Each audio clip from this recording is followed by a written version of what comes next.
Assalamualaikum warahmatullahi wabarakatuh. Pada video kali ini saya akan praktikum mengenai salah satu sifat koloid, yaitu efek Tyndall.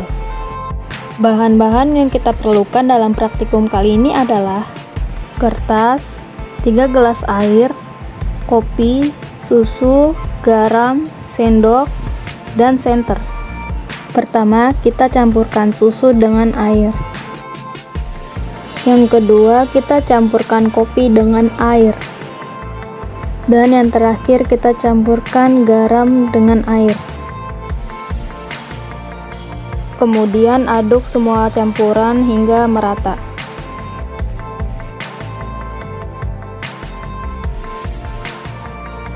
Larutan pertama yaitu larutan air dengan garam.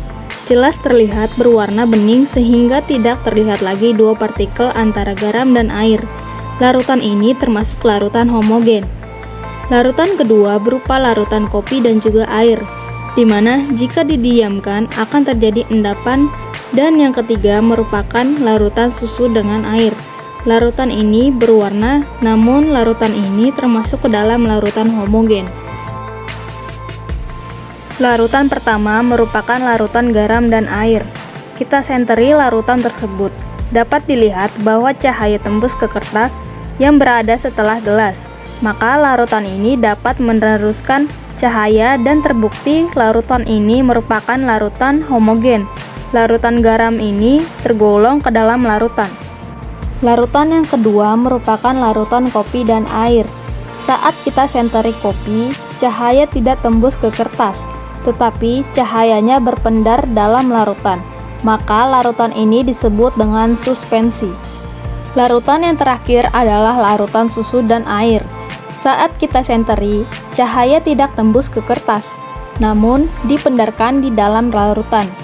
Ini merupakan salah satu ciri-ciri dari koloid, maka larutan susu merupakan koloid.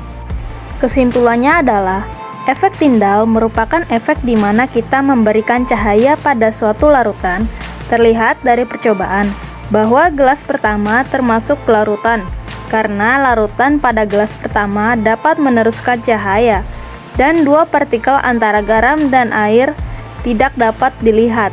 Larutan pada gelas kedua termasuk suspensi, karena larutan pada gelas kedua tidak dapat meneruskan cahaya, dan dua partikel antara kopi dengan air masih bisa terlihat dengan jelas. Larutan pada gelas ketiga termasuk koloid, karena larutan pada gelas ketiga tidak dapat meneruskan cahaya, dan dua partikel antara susu dengan air tidak dapat terlihat. Sekian yang bisa saya sampaikan, terima kasih.